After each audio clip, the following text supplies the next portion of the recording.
This is IMC Nation, International, Worldwide Mastermind Council. This is going to be a worldwide free lecture for about 20 minutes on philosophy of life, okay? And then afterwards, there's going to be a special class for men, and it's a private space. And congratulations to Donald Trump, the President of the United States. Salute to Donald Trump. We ride under that flag, just so you know. Hey, this is who we are. And we're very, very happy. It's an enormous victory, not just for us, but for planet Earth. You're very lucky. You're very lucky. We barely missed the fucking iceberg on the ships, just so you know. Now we're about to melt the iceberg and show you what's underneath it, what's been hiding under the iceberg that we almost fucking crashed right into. This is the fall of Babylon. I didn't think I'd talk about this, but when do I ever fucking know what I'm going to talk about? This is the fall of Babylon, right? A long time ago. A long time ago. Some very bad things happened on earth. Congratulations. I mean it from the bottom of my heart and everything that I know with the certainty that I have. Congratulations. Okay? We have been slaves for a very, very long time under a certain regime. Okay? This is that moment where things will turn around. Okay? I promise you. I would give you my word, but I don't know if I'm qualified to do that on that level of knowledge. I promise you. Okay? This is such a big deal. And I know something about me, Arash Dibazar, that I would never be born at any other time except the time that the tides would turn. And I know that about this bald man sitting next to me too, Yogi Chris. I guarantee you him and I have been in battle for many, many years. We know exactly what's going on, and we're here. Right? You agree? Yeah. Don't you have 100% certainty in what I said? Yeah, that's what I'm doing here. That's 100% certainty, okay? I have, and I know he has without even asking him, okay? Last night was a very powerful night in the middle of the night for me, as it always is, okay? But it was beyond anything I've ever experienced in my entire life. So I'm curious, looking online, okay? You could press a button and raise a hand too. Is there anybody last night listening worldwide? Listen, I'm a traveler in space just like you on Earth. Not as a prisoner because I did something wrong, but as a prisoner because I'm here to rescue others. There's a difference. There's people that can infiltrate everywhere. Welcome to IMC Nation. Let's speak freely for at least 4 years. Let's see what happens after this, right? Let me give you a more in-depth language that happens behind the scenes here, okay? Many of us here are not here because we've committed some sort of crime to be on this stupid planet, okay? This stupid planet that you go around worshiping, it's fucking trees and animals and birds and fucking rainbows, is nothing more than a tiny little rock that's a prison, and that's all it is, okay? Nothing else is fucking going on here. So some of us are not here because we committed some soul crimes like you did or whatever the fuck happened. Some of you didn't commit crimes, right? You were framed just like the 47th president was about to be framed. Is he 47 now? Yeah. Yep. That's my age. Aha. Okay? So some of you were framed, right? And the reality is I'm here for those people. I'm here to handle the injustice that's happened. That's the button that has driven IMC Nation forever. That's the button that allows me to have superpowers and be able to walk through fire, take swords in my heart, and still be okay. I don't fucking care. Okay? I'm here to handle injustice. As I'm speaking, the men around here are nodding internally and externally. That is what the purpose of IMC Nation is. Okay? And at some point, as a man, not the women, as the man, IMC Nation is not a woman's movement. Just so you know. We will, as men of IMC Nation, as IMC Nation, we will go and grab women and bring them into our IMC Nation. But it's not a woman's movement because the moment that woman messes up with that man, she can never be IMC Nation. So how could it be a woman's? We know she can't start one, so let's just get that out of the way. So the men are here, and at some point, the men around me will have the realization I said, and that'll give you a whole new experience in this life.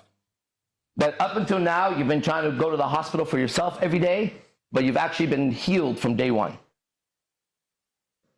And somebody just has to come around, like I did, and look at the fucking tubes and shit in you and start tearing them apart. And then say, okay, now stand up and walk, and try to walk. You say, man, I don't know, my legs have been hurting, whatever. I say, you're not supposed to walk with those legs. You have 8 legs, you're a spider, go. What? That's why you can't walk on 2, you walk on 8. Somebody else says, oh, my legs shake. You walk on 4. You're a tiger. Move. I can't move my legs. Use your wings. You're not supposed to be walking. Fly. The 2-legged one would know how to walk. He'd be a gorilla. I would say walk. He would jump up and go like this, like the Hulk. Thank God someone told me to fucking walk finally. And he'd beat his chest. And they exist too. But someone had to come and tell the men that you're a beast. Wake up. And not be sorry.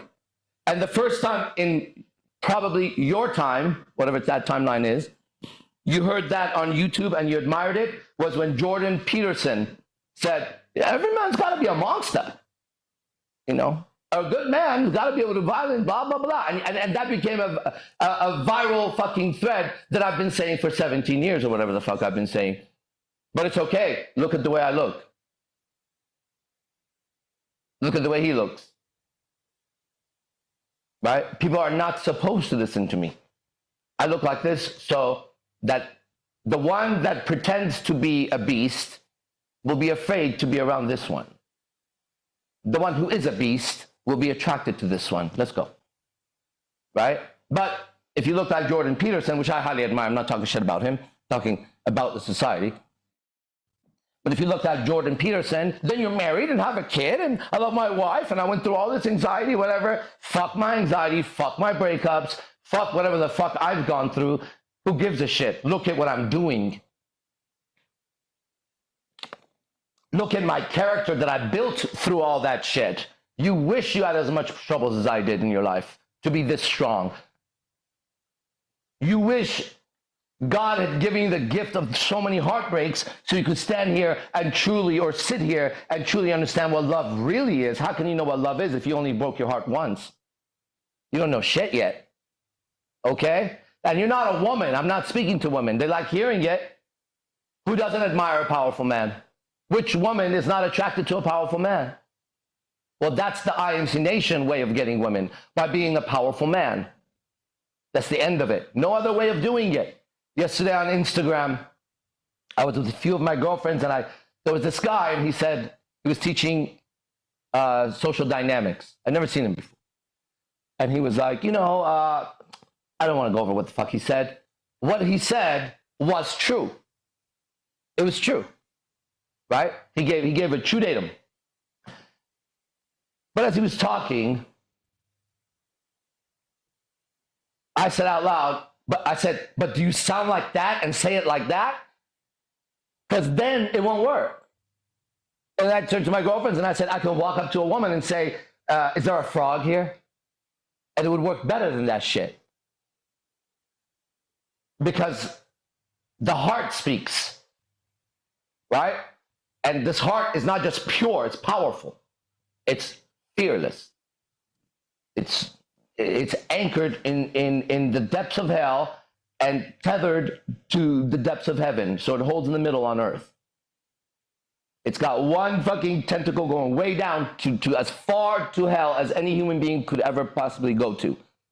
And it has one as high as any saint has ever gone to. And I will stand in the middle of that cross. And that's the cross that I bear. So what's the cross that you bear? Also means bear in Spanish. All right, let's read from this. It's called Breathing Truth. It's available for $10 or something. Here's a good one. The person, this is going to mind fuck you for a second. Maybe I shouldn't do this first. We'll do that later. Okay, let's go to the next one. The moment when you can clearly see the madness, that person's mad, they've gone crazy. The moment when you can clearly see the madness that you are thinking with, your mind is mad, when you could see it. And the internal aggression that is, in quotes, guiding you. You're guided by all this. By internal aggression that is guiding your life and your decisions. At this very moment, there will be some freedom. Pay close attention to your thoughts and your desires. Pay very close attention to your motives while you're doing something. And be totally honest with yourself. You got to get to know you. It takes tremendous courage and intense passion,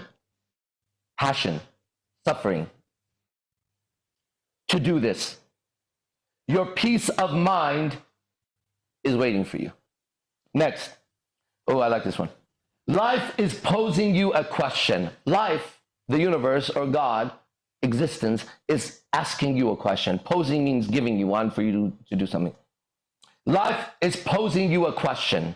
Ready? We'll end it with this. Right? This is really good. Life is posing you a question. A deep, burning question in your heart. Do not evade it. Like, try to go around it or hide from it. Do not evade it. Don't run from it. Life has posed or given you a unique challenge. A unique challenge that's just for you. What's going on? Okay. Let me back up because something happened on this. So let's start again. Life is posing you a question, a deep, burning question in your heart. Do not evade it. Don't run from it. Life has posed you a unique challenge just for you. Answer it. Don't evade it. Answer it. Answer it for your own sake. And for the sake of all of the rest of us. And I will answer it also. And I will not evade it. And I will not run from it. And I will see it as my sincere obligation to myself and to you to answer this fucking question. Ain't that powerful? Okay? You have a very unique perspective on life. Otherwise, you would have never been created. There'll never be another one, even though you'll come back and you'll always exist in another, some sort of form. This one is one moment in time, like the song we started with. This is one moment in time where you manifest as you right now. You may come back centuries later and look at history, watch documentaries, and suddenly be totally gripped by some individual in the past. And it has nothing to do with the way your parents brought you up, or your cousins were around you, or school. It's some random shit that moves your fucking soul. Now, why would a kid at 4 or 5 or 6 have such passion, suffering, so much? Why would a kid, but I'm talking about you and me, at such a young age, feel like he has to answer this question? Who are those people? What is that person? How do I get there? How do I become that? How does a 4 or a 5-year-old have a burning desire to be something suddenly? That's not enough fucking brain juice, right? Should be worried about some weird shit like, I don't know what the fuck. I remember at 4 or 5, I was in the yard playing with sticks and mud, bugs, catching birds and dogs and cats in the fucking neighborhood. That's what I used to do. However, there was a burning question in me. And that question never stopped. Okay? And it was a really easy question for me. How do I make it where these people that I care about don't hurt? That was it.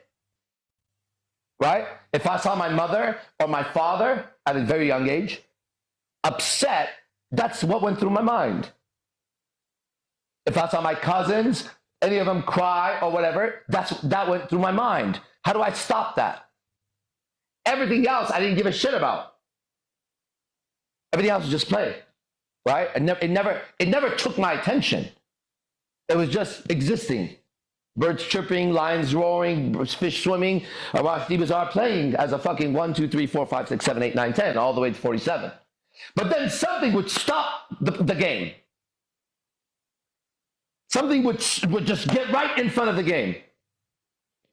And that was the suffering of somebody else that I cared about.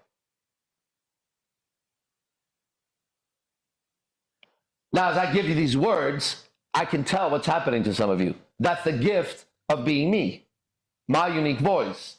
I can put symbols that are perfectly aligned in a perfect order called sacred syntax, the gift from God to me, to you.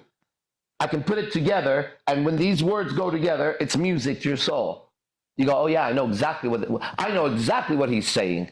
I also felt as such. I already know that because I can feel the vibration coming back.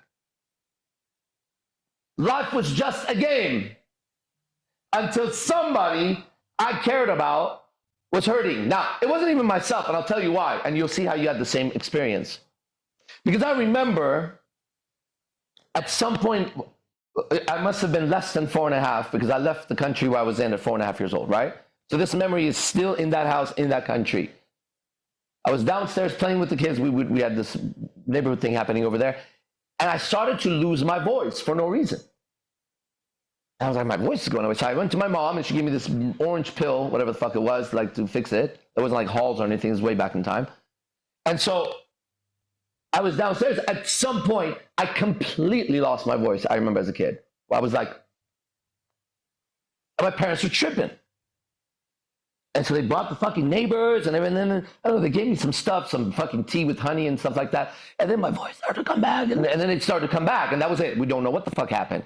But I remember this. I didn't give a fuck that my voice was gone. I remember I had this little fucking bike. I just wanted to get on the bike. Oh, damn. Everybody else was worried. And I didn't give a fuck they were worried until I saw they were worried. Then the game stopped. And then I tried to become okay. Until then, I didn't give a fuck. I thought it was kind of cool. I didn't know what was happening. I just couldn't talk anymore. My friends didn't care. We were all laughing around it. Then I went to my mom, and it was like, take this, take this. They came back, they checked on me, and as time went forward, it became a serious fucking affair. And the moment that I saw that they were having a problem, my world stopped. And I said, okay, I gotta fix this so they're fucking okay, because I'm for sure fucking okay. I'm trying to see if there's something wrong with me. I didn't know there's nothing wrong with me. And this continued on. And I remember an earthquake that happened in Iran. And I remember laying down, the chandelier started moving like this, like this, like this. And the earth started to go like this. And it was cool. No. This man's an earthbender, huh? Also, Ali Reza sends love from Iran. He's from Iran right now. Oh, wow. Look at that. That's so amazing. That man's in my country. He came from TikTok right now. Wow, that's so cool. Hey, man. Salam, خوبی؟ میتونی حرف بزنی یا نه؟ اگر میتونی میکروفونتو انمیوت کن حرف بزن. علیرضا. سلام آرش جان. بله من خیلی خوشحال شدم با شما صحبت میکنم. الان تو ایران هستی؟ بله. ساعت چنده اونجا؟ بله. ساعت چنده اونجا الان؟ من از تهران هستم. آره ساعت چنده اونجا الان؟ چه ساعتی هست؟ صدا قطع هست میشه. چی؟ الو. الو بله میگم الان ساعت چنده اونجا؟ ساعت 9:50 است اینجا. شب یا صبح؟ شب. Okay, guys, it's 9:50 p.m. over there right now. It's 10:20 in America. It's like this. Isn't that cool? Right? That's cool. Okay, میبینمت, okay? به همه بگو به همه سلام برسون. حتما مرسی. Okay, خداحافظ. Okay, where the hell was I? Oh yeah, the earthquake, right? And I remember, whoa, like a little boat, until my mom ran up, freaked out, and grabbed me. And I was like, oh shit, what's going on? And then I saw the fear in her, and I wanted to fix the fear in her, so I took the fear on. See if that's happened to you. That's when I became fearful of earthquakes. And then I saw a dog, and I thought it was the coolest beast I'd ever seen. I could not believe a human could walk with some kind of an animal that had teeth. That's so cool. At a young age, I knew that that thing was there to protect me until my mother righteously said to me, be careful around that dog, because I was bit by a German Shepherd on my knee. And I looked at her, I said, German Shepherd bit you? She said, yes, I wanted to bite the German Shepherd, not even know what the fuck German Shepherd was. And she told me the whole story. And at that moment, when I looked at a dog, I didn't want her to be scared anymore. So I became fearful of the dog. Why? So I could overcome her fear. It's crazy. It's crazy how many times I took on the fear of someone I love so I could fix their fear. You're nodding like you know. Then there was a war. There was already a war, but I got to experience Iran and Iraq war. So at some point, there's a sign around the town. It sounds like you're going to die, basically. Right? And then the adults go and turn off the lights, and I'm ready to play hide and seek. This is dope. I have no idea that there's such thing as they're going to be bombing us. What's happening? The adults are moving so fast. Oh shit. Within an instant, I realize they're all scared, and there's a sound. I'm going to be scared. Why? Not because I'm scared, because they're scared. Because I don't know what to be scared of. But they're panicking. I'm going to panic with them. And we go downstairs, down the fucking stairs, and go and start looking out the garage at the airplanes going by and hearing the bombs and shit like that. And I feel the heartbeat of my dad and my mom. I could just feel everybody, the neighborhood's downstairs. And I'm like, I got to help these people. How can I help them if I don't feel what they feel? Try that on for a second. That's why the next class that I go to, I'm going to teach men how to talk to women. I was the most outcasted kid in middle school, in junior high, and high school. At high school, I started getting it together. That guy who nobody liked, who couldn't speak English, who got his ass kicked, will kick everyone's ass, speak English better than everybody else, and I'll take your bitch from you. There's nothing you can do about it. I've been through it. I know the experience of what you have to overcome to get here. That's the difference, right? I wasn't born rich, good-looking, tall, handsome in a fucking country that spoke my language with a ton of fucking friends playing football. Get the fuck out of here. I still can't throw a fucking football. And if I ever throw a fucking football properly, make sure you know it's not me. When the hell would I take the time to throw a fucking football for? My shit is worse than a girl's. Now, I like to see any man say that equals I'm not a man, I'm not. You see what a dumb world you live in if you allow these things to make judgments for you? He's a man who can't even throw a football. I don't need to throw a football, you dumbass. Okay? But when you throw a football, I'll bet on it and I'll win. How's that? You better throw that shit good. Me, it don't matter how I throw it, okay? You throw it for me. How's that? Throw the football for me. Do a good job, okay? Give me the odds of throwing that touchdown so I'm in Vegas, bet on it, right? Meanwhile, I don't know how to throw a football, okay? Yeah, but I'm making millions of dollars. So am I. Go get your ass kicked. I'll talk to you in 20 years from now and see where you are. All right. If you want to be in the next class, then that's how you do it. It looks like a middle finger sign up. That's what it should be. Sign up. All right. See you in the Players Club. Oh, later.